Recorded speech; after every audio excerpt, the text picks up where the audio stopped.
A day in the life of a nobody. A day in the life of a nobody. So, I'm kind of been thinking today why I find it so difficult to be vulnerable and express my feelings. And I think I've kind of touched on it before in that I feel like people are offering me advice or trying to fix me. So I suppose I see that as a negative on their part. I'm sure it isn't, but that's kind of how I perceive it.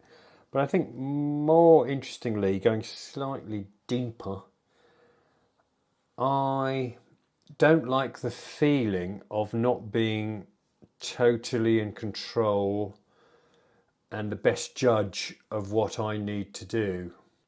I think that's probably, it probably relates back to my relationship with my parents and detaching myself emotionally from them very much so in my 20s. And I suppose it's when that sort of magical period when your parents are godlike and everything they say is right and they're always right and they always help you and they're just perfect.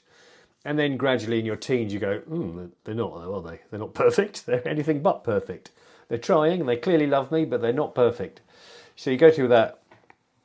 And I think when I had, realised they weren't gods, I then began to suspect their advice, or to not quite trust it, and think, well, maybe that isn't the right thing. Maybe I think another thing might be a better thing to do. So I think it's kind of my reaching adulthood and realizing that my opinions and my thoughts and my ideas were as valid as my parents, and probably in my case I probably thought they were more valid when I began to see their failings.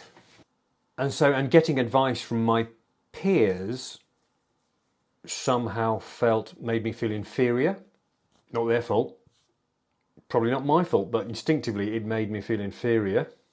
So I've always come up with this kind of idea that why does anybody know better than me? Or why, if I haven't thought of it, why would I need to? I suppose when people give me, an idea that I hadn't thought of a way of dealing with something, I think, oh, okay. My instinctive reaction is always to go, no. But, when I digest and process things, I might go, actually, it's quite a good idea. Or the problem happens, or a problem happens when somebody suggests something and I just go no, and then they get offended by it. Why not? Or whatever. It doesn't have to be why not. It could be anything. Their response could be anything. They might be more mature about it than that. But my point being, conflict might occur per se when that happens, when I reject an idea out of hand as a sort of knee-jerk reaction.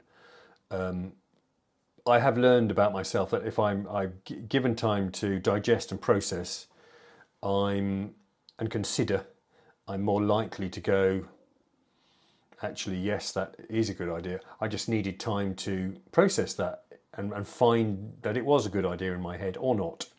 Yeah, I become slightly overwhelmed with suggestions sometimes, because I haven't got time to process them all and consider them all in the way that I want to in such a short space of time. And it becomes too much and I have to just shut down. I have to kind of go, I can't take all that, I can't process all that in time, because I want to consider everything carefully and make a decision based on that rather than just blindly follow an idea that I've been told about.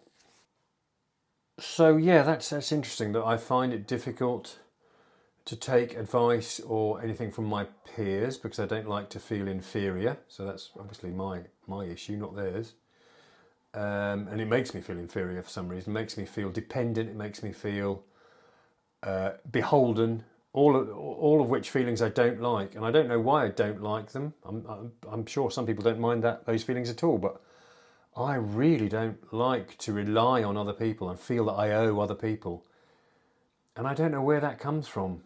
I'm fearful it might come from my parents, but I'm trying to think of an example where they were like, well, I told you so. And I don't know, I can't think of any specific occasion, but for some reason I like to be self-reliant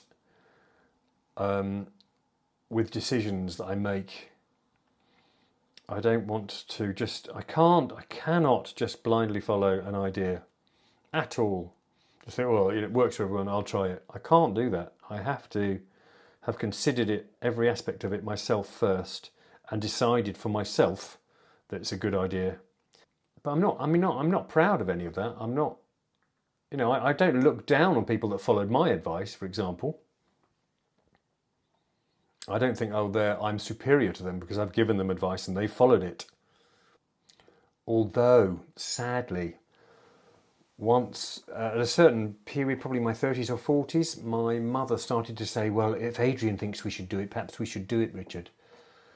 And they became more childlike in that sense. And that kind of did make me, it just seemed wrong that my parents were taking advice from me and not the other way round. But clearly I wasn't able to take advice from them anymore because I didn't believe them, didn't trust it because they're infallible. They're not infallible, sorry. But once they started just relying on my decisions and what do you think we should do? That was a sad day really for me, although some might take that as a moment of pride when their parents listen to them.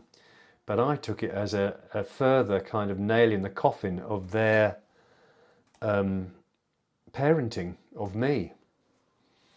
It was really well and truly over because they were now listening to me. Happy days. My parents are kind of the initial examples, but you look at anyone, literally anyone.